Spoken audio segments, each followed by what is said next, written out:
The next quarter may see major changes in the investment landscape, perhaps more volatility as our country is seeing two wars and a presidential election and changing shifts in economic data as well. Ted Oakley is here to break down what is happening next in the next quarter. He is the founder of Oxbow Advisors. Always good to see you, Ted. Welcome back. You bet, David. Good to see you again. In your recent presentation, you talked about recent economic trends and what could happen after a Fed pivot. We'll talk about that, to the stock markets and what economic and investment shifts are happening next quarter. Let's start with some recent economic data first. So the retail sales came in on the 17th of October, and it beat expectations. Retail sales in the U.S. rose by 0.4% last month after an unrevised 0.1% gain in August. Economists had expected 0.3% growth. The dollar actually moved up on that news. Also, yesterday, the ECB announced a rate cut, but I think the dollar moved more on retail sales than the ECB rate cut. Take a look at my screen, though. If you look here, the NFIB Small Business Uncertainty Index has spiked up to new all-time highs. And a lot of that has to do with the fact that small businesses polled are still concerned about inflation, perhaps slowdown in the economy. So we're getting just a difference in data here. On the one hand, consumers look like, and I'll talk about consumers with you in just a minute, but consumers look like they're spending money. Consumption is strong and the economy is doing all right. But on the other hand, small businesses, at least polled by the NFIB, are not feeling so good. In fact, the uncertainty is at all-time highs. Why is that? Why this divergence here? Well, I think one of the things you get into, by the way, as you come back to school in September and October, you get a little pickup in retail sales anyway, just from that. And I think one of the things that's happening, though, in the small business world, and I talked to quite a few of those people, is that their costs have gone up, okay? Their prices they're having to pay labor has gone up, but yet they can't push it out. They say, if I push those prices on out to the public, my business will go down. So they're sort of stuck in the middle on this thing. And then they worry a bit about, because they don't really know from the standpoint of which way the country goes and what happens in all these elections. I think that throws them a little bit.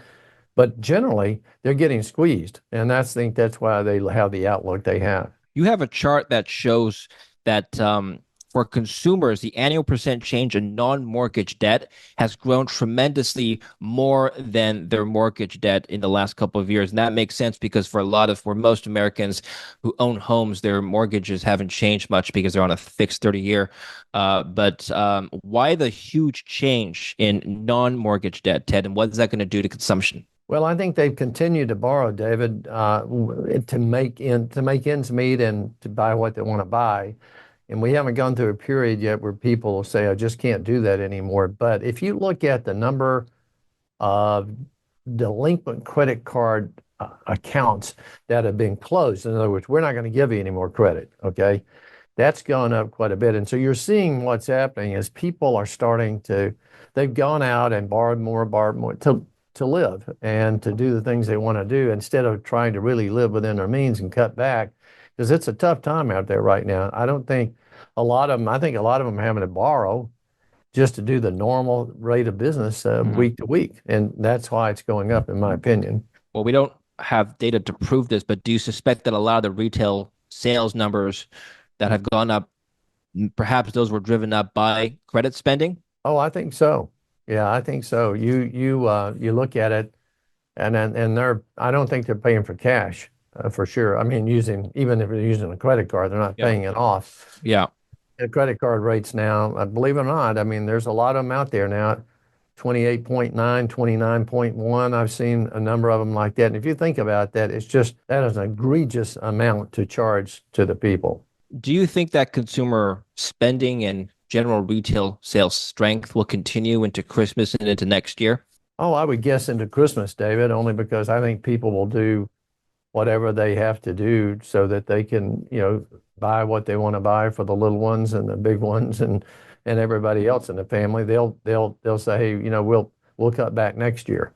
But I think going into Christmas, typically they just, they say, hey, we'll do whatever it takes. So small businesses still have a relatively large window of opportunity before perhaps things slow down for them. They have some, they have some, depending, it depends on the business though.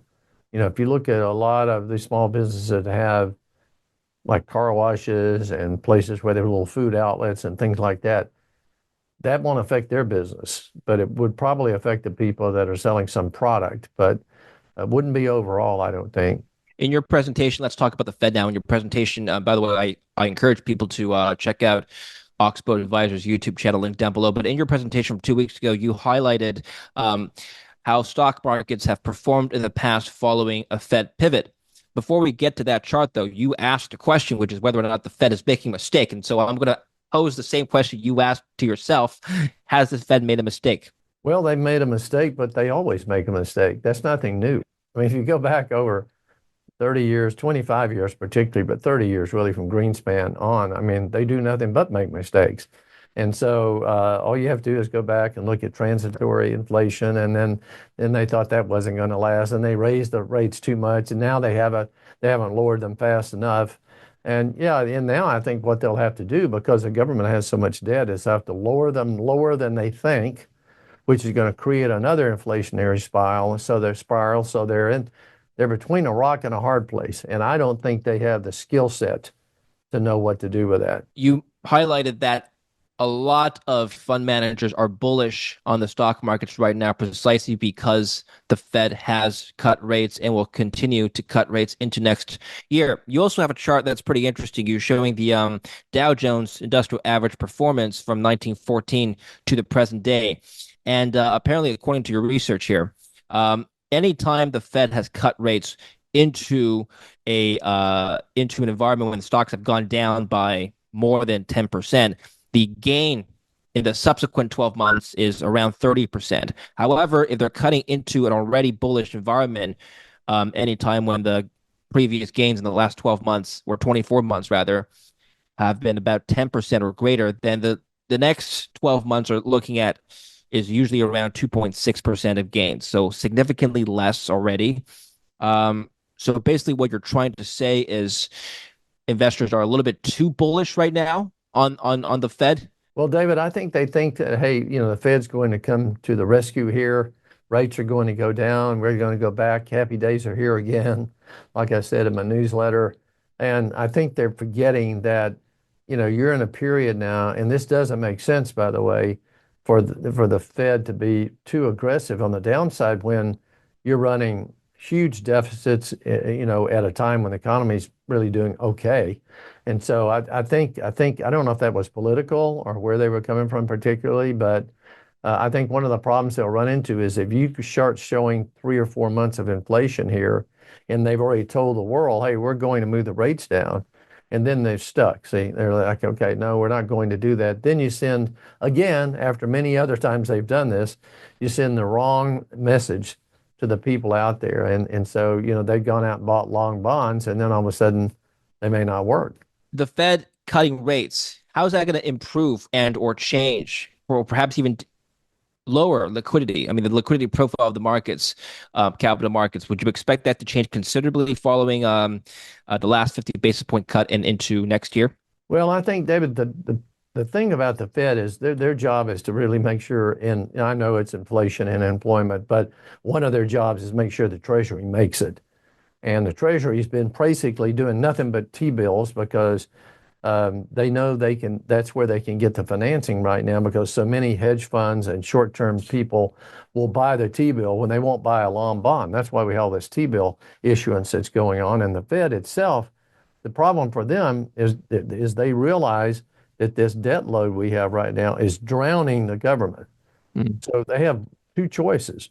They can either decide to keep the rates high and make things go austere, which the economy would break, and here they would come with low rates again, which wouldn't work. Or they can lower the rates lower than the inflation rate, which would happen, and then all of a sudden you're into stagflation, which is the way we think they will go. No, it may not necessarily go back to the lows, but you could see them run 3% Fed funds rate or something, and inflation be at 4.5. And that's the way I think they get out of the mix. But it takes a lot of years to do that. Speaking of debt, I interviewed Philip Swagel, the director of the Congressional Budget Office. The CBO is projecting the debt level to reach 122% of GDP by 2034, the deficit level to rise considerably from current levels as well, up to 6.9% of GDP by 2034. I believe was their projection. And I actually did ask him this question, whether or not the Fed is going to lower rates because of these higher deficit levels. His answer was that, look, there is that interaction, as you say, that high interest rates have a effect on the fiscal side, on the cost of borrowing, and that feeds back into deficits. On the other hand, monetary policy has, goals and statute, and that's, the labor market and the economy. but what you're saying, you're looking at a 3% Fed funds rate going into the future. Are you expecting then cheap money to come back?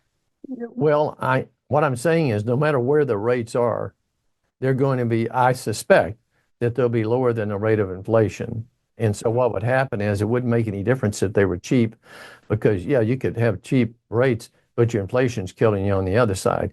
And I think what people don't realize is that if you look, for example, debt this year, the cost, just the interest on the debt this year is more than we're spending on defense. Well, somewhere in here, you have to say, okay, we've got to take care of these people that are using all this money in deficit spending. And so I suspect that's what's going to happen. It won't be good, by the way. I mean, if you're pushing the rates down and inflation doesn't come down with it. Now, maybe it does for a while, Yeah. but in the long run, I don't think it does. In your theoretical scenario, you said 3% Fed funds rate and 4% inflation. Are you expecting inflation to come back? I would expect because they keep pushing money in the system. And every time they do to try to get the rates down. But see, we're at a point now, and it's critical. You're such a point now. It's not like it was, before when you were maybe running at 40%, debt to GDP. Your numbers now are so high that when you run that number through, that it creates a quicker turn of inflation coming out of it. So that's why we felt like this next decade would be a decade, where commodities and things like that would probably would fit more. You'll own other things too, but I think people have to realize that you've got to have some sort of hedge against it. You also have a chart showing the equities sector as a percentage of total household allocation. It's now at 57%. According to your chart, the last time it was this high was a dot-com bubble in 2000. What does this chart indicate to you? Well, I have another one actually that's updated that shows if you take that it's up even higher than the 57. I'm talking in the last 2 weeks.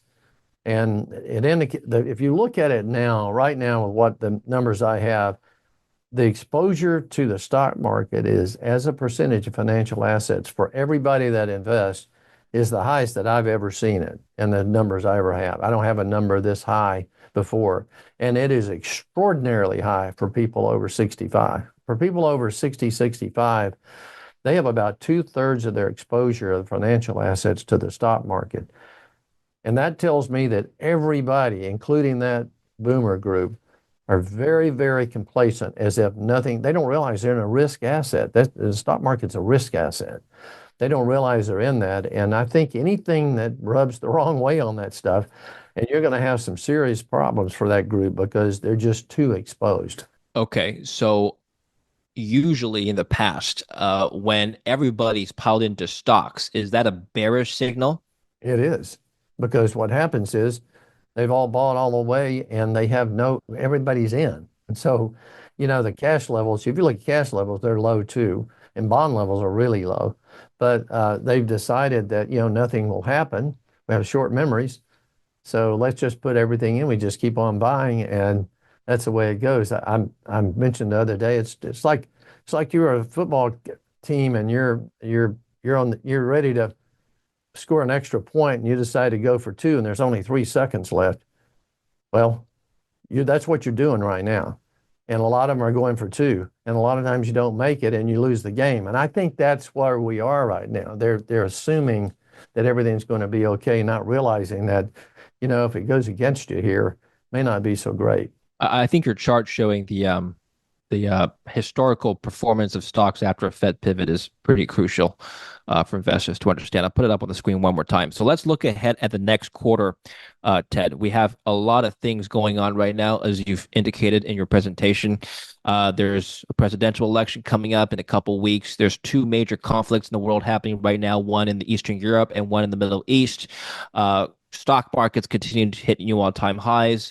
The Fed has pivoted along with other central banks for the first time in many years. Central banks are pivoting, and inflation has come down from its highs. What are the major shifts in the investment landscape then that will correspond with all these major tectonic plates shifting around that I just mentioned? Well, I think the biggest one is if all of these countries decide, and it looks like they are, starting with China, and then they've just now had the ECB, everybody decides we're going to lower rates and we're going to really get this thing going. Well, it's already going because they're all running deficits already. So for them to decide that, hey, we're going to try to juice the system now, it's not time for that, and what that will mean is that real assets will probably be the place where it will catch that on the upside.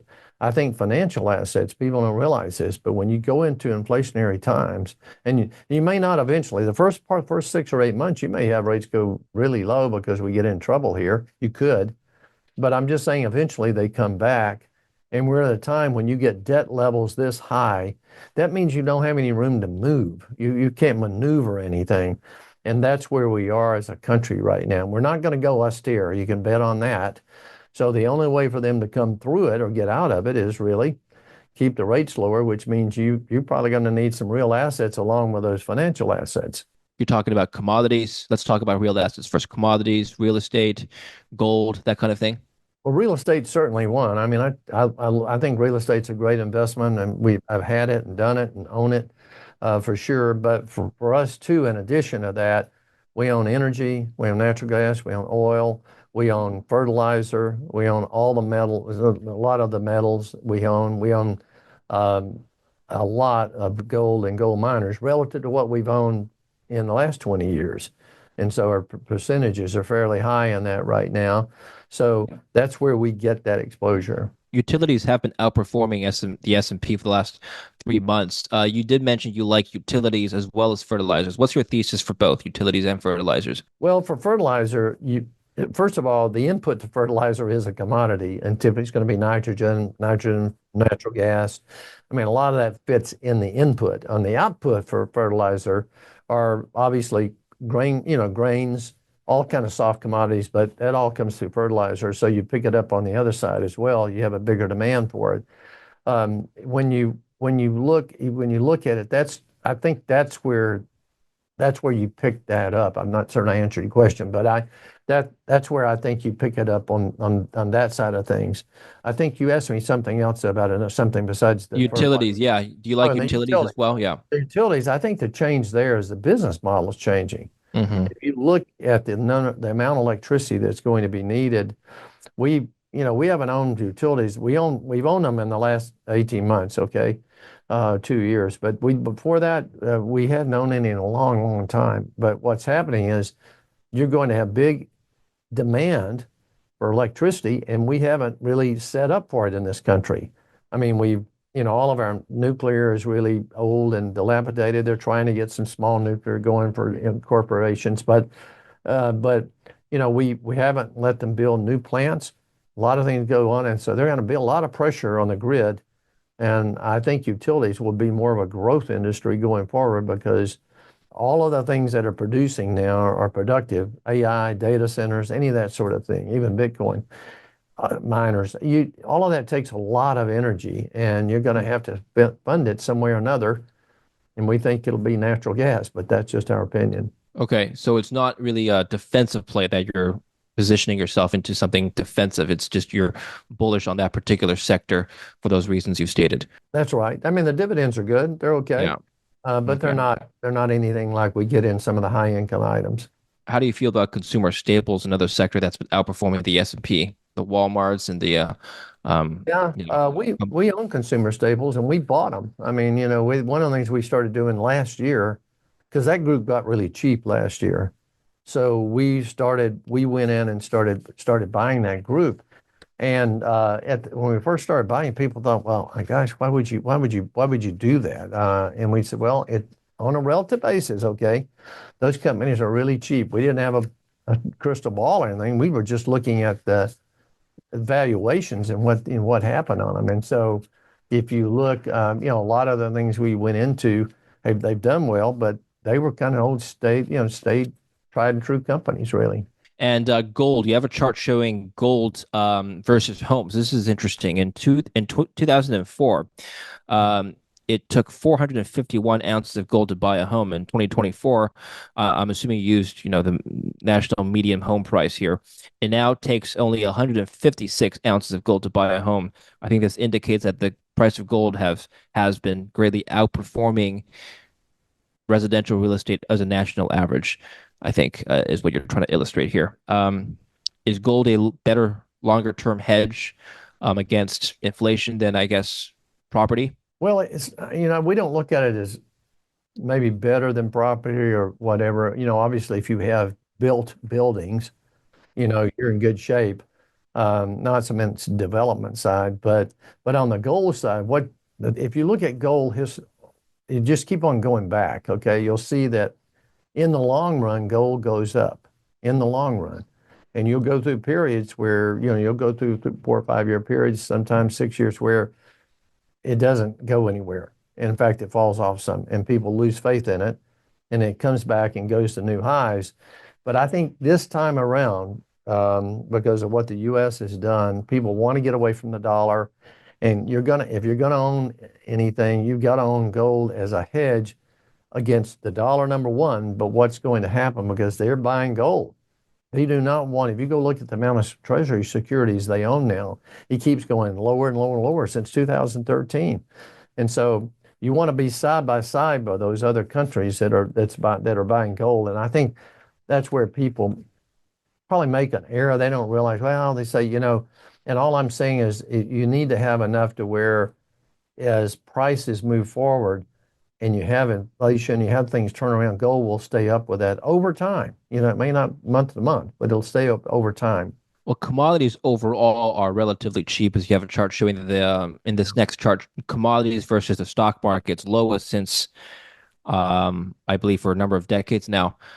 Ted, what does this mean from an investment standpoint? Well, it means that with these 40 years of lower interest rates, everything became, David, financialized. In other words, everything's finance. If you look at everything that goes on, it's money. Money this, money that. And every time you had lower rates over that 40-year period, people kept financing, refinancing, pushing up prices. Everything had to do, though, with the cost of money that was so cheap, and it got cheaper all along. Okay, the game's changing now. And so you're going the other way. And if you go back and look during, say, 1960, 3 or 4 up through about 1983, 82 and 83, is a very similar look we had. We had too much, we had trouble with the debt, and it went into a period where the commodities outperformed because your inflation rate was running so high that financial assets weren't doing the trick for you. You had to have something else to add in with them. Financial assets now. Let's move on to financial assets. So yields go down. The Fed and other central banks are cutting their rates. What does this mean for fixed income? Well, if somebody wants to take the bet, okay, that they're going to take, which I would call it a bet, that they're going to take the rates back from, say, a 5% Fed funds rate to, say, 2.5%. And they may, I don't know. But if they did, and you own the long bond, for example, yeah, you'll make some money on it one time. If you own the 20 and 30-year bond. And if you own the short bond, we own a lot of short paper, but we own paper 2 and 3 years as well. But on the short paper, you do get affected, because instead of getting 5, I'll be getting 2.5 or 2 3/4. I just don't think you're going back to that period before where it was 1/4 of a point. I think that will be the difference this time around, because as soon as those rates get down in that lower trough, people will start spending again. They'll start leveraging again, and you'll do this whole trade over again. But it won't be 9% the next time. It'll be more like 11 or something. It'll be some number that'll be a negative number. We just have too much debt. If you look at total U.S. debt, including the government, $100 trillion. Wait, $100 trillion of And U.S. debt. total U.S. debt. That's in government and private, everything. The Okay. total U.S. debt. I understand. Now, Ted, what about the yield curve? It's been steepening. Do you expect that to continue? You know, David, it's a weird yield curve. If you looked at it, it's high, it goes down, and it comes back up on the other end. And what's happening is people haven't really made any money on, say, 5 to 15. They haven't made any money because that moved a little bit, but not a lot. And then on the long end, the 20 and 30 year, yeah, they've moved some from where they were a year ago, um, but not enough right now to say I've made a lot of money doing that. And that's caused us, we mentioned in our 30, 30, 30, 10 that on the bonds you have to trade them, and we did. We bought some 20 and 30-year paper, some 3, 4 months ago when they first started lowering, just on a trade, and we traded it. We're not even in it now.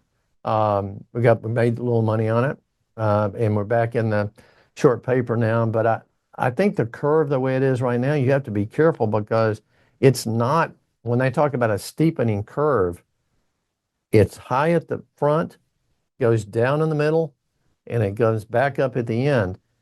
And you're not getting paid much to really, we don't think, to take the risk of owning that 20 and 30-year paper.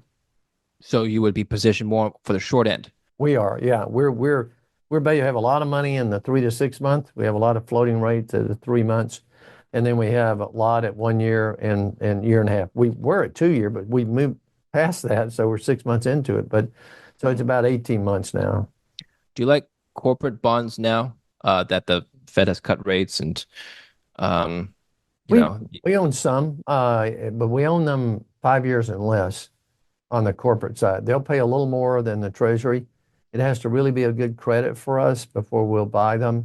And we don't near as much of that. We only maybe 10% of corporate versus what we would own in the Treasury. oil, it's not a financial, that's more of a commodity, but we'll talk about oil now. You said you own oil. Do you own oil stocks or just futures and oil? Oh, we own the stocks, and we Okay. own uh, not only own the producers, but we own the pipelines.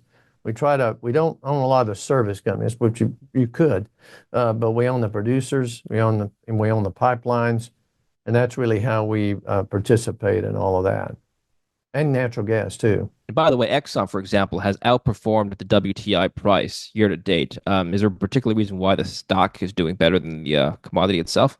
Well, I think the biggest reason, David, is because it's the main stock. You take the Excel, you go the ETFs that have energy. Hmm. Okay, Exxon's the biggest holding, and in some of Hmm. them, it's a really large holding, larger than it probably should be. But it's really liquid, so that's why they put it in there. So it gets the buying from that. I see. When I don't think, and we own Exxon. Don't get me wrong, but we own a lot of others too, and we own Conoco. We own a number of them, EOG, in Northern Oil and Gas. There's a lot of things we own, but that's why you get that one. It's the biggest. That's where the liquidity is, and I think that's where they're going with it. And one of the things you have to keep in mind, we have no idea what will happen in the Mideast with those two situations, Right. but either one of those could cause you to be in a situation where oil gets in a situation where it's really in big demand, but there's no supply, particularly, and we'll have a lot more supply, but it would push the price. And I think it does okay either way, but that's just something that you have to be on the lookout for, because if that happened, you need to have some oil. The oil price has, if you just look past the past 20 years, post 9/11, following the invasion of Afghanistan and Iraq, oil has continuously gone up until 2008. I'm not sure if that was due to just the Middle East or were there other factors involved. What would you say were the main drivers of the much higher oil Well, price over the last 20 years? well, one of the drivers to bring it off was, we got up to $120. And I remember back, over the years, when it's up high, you always have the people that think, hey, it's going to 200, 250. It never does. It's always at the top. And unfortunately for oil and gas producers, they're not good themselves at knowing when to cut back and when to add on. When things are really hot in the oil market, they just bring more on, and they sort of kill their own supply. In other words, they bring their supply too much. And when things are really low, when they should be really getting aggressive to buy oil and do a lot of things, they pull the horns in. But over this period of time right here, it's just, the demand's been good. Worldwide demand's been okay. And, we've been able to produce a lot more in this country as well. So I feel good about this country for sure. Okay. So final question on this general uncertainty and volatility. I've heard some comments about this into the election, which is that post-election we'll immediately get some sort of rally just on the certainty of knowing what the government is going to look like for the next 4 years. Do you agree with that idea? David, I don't know. I mean, we sort of, we buy the companies we like and we buy the we like, but I want to answer it this way, and that is, uh, if that's what they're banking on, then that wouldn't be a policy we would do. But I will tell you this: I can give you the facts on this. The first year of a new presidential 4-year term is the worst one, and that's for sure. And it's always been that way. And I think people that don't realize that no matter who comes in, the first year is a hard year in the markets that they are. And we'll see if it does it this time, but that's usually what happens. Well, I think one thing that we should note is that neither party has, well, it's projected that neither party will cut spending significantly, such that the deficit will be reduced. And in fact, there's been a number of studies. Penn Wharton, for example, has done the study that show that the deficit will increase or widen under either administration. What does that mean for markets, you think? Well, I think that's where people get confused. They think, one or the other is a panacea.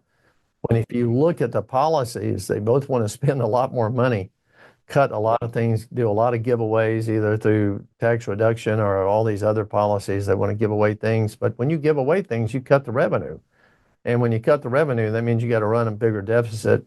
And you will get to a point. I don't know when that is, but you will get to a point someday where the countries say, we're not buying your bonds. You're already buying less, but we're not going to buy any, because you've just run yourself into a hole here. And that might not be for 5, 10 years. I don't know. But I know every little bit of that hurts you as a country eventually. And that, I think, for us to not realize that. When's the last time you heard either one of these parties talk about, let's balance the budget? You tell me. I mean, it's been so long, it's incredible. And all the congressmen, they do the same thing. In that scenario, at some point in the future where we have a failed bond auction, what happens to financial assets? Well, if you get into a situation where they can't sell the bonds, that means they've got to raise the rates to sell the bonds. And if they raise the rates to sell the bonds, that means they're going to have to print more money. And that's the way that game goes.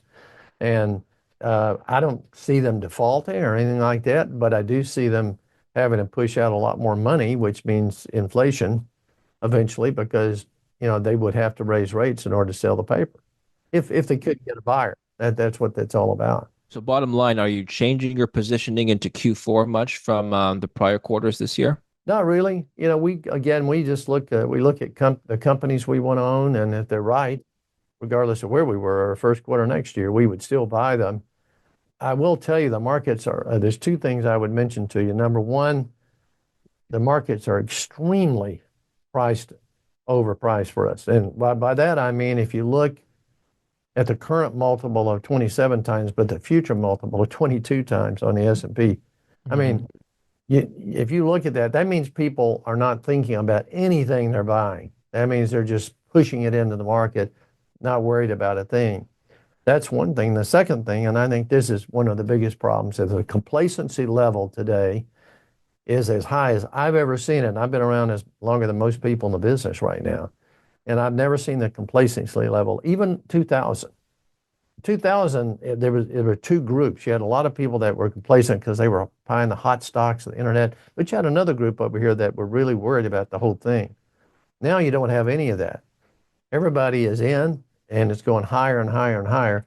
And if you look at, like I mentioned before, the people in their 60s and 70s and 80s, they have too much exposure to equity. You could cause some real problems just in society by things like that because they've got risk assets and they're not playing it like it's a risk asset. Well, okay, let's end on this. So the sentiment in the stock markets right now, despite the fact that valuations are very high, like you said, is it one of buying? Is it holding, or people starting to sell? What's more dominant right now based on your observation? Well, my observation on the sentiment is I'm not worried about it. Put more money in. I'm not necessarily, don't worry about putting more money in because it's done well and I'm sure it'll do well in the future. And look, I got to buy the index and buy the ETFs and hey, we're ready to go here. So let's just keep on piling on. If you go out and I go all across the country and look at who's spending the money, it's the boomers. I mean, they're out here spending in the parks and the hotels and overseas. And they got their 401ks high and their stock portfolios are high. Their home prices are high. And they're like, hey, we're pretty rich right now. Let's just go spend some of it. And so that's why any break in that would have a big impact. Okay, very good. Thank you very much for your update today, Ted. Where can we learn more from you and Oxbow Advisors? Well, you bet, David. I'm always happy to visit with you because I tell you, you've been super successful in your program. I've watched you over the years. Appreciate it. Thank you. But Oxbow Advisors, is there anywhere else we can follow you and your work? The best place, David, is just come to the website, oxbowadvisors.com. We're really very transparent. We don't try to hide things from anybody. We're much like, I guess Warren Buffett is, everything the people own. And you'll see what we do, and we don't. We really feel like that there's no holy grail. You just got to do the best you can and try to buy the best you can because that's where you make the money on the buy side. Thanks very much, Ted. We'll look forward to having you back again and more volatility for sure for Q4. So looking forward to next time. And thank you for watching. Don't forget to like and follow Oxbow Advisors down below. Hello, everyone. I just want to say if you like this video and you want to see more of this type of information, because we really try to get the information that you don't see from anybody else, then be sure and click on subscribe and you'll see more of what we do here at Oxbow.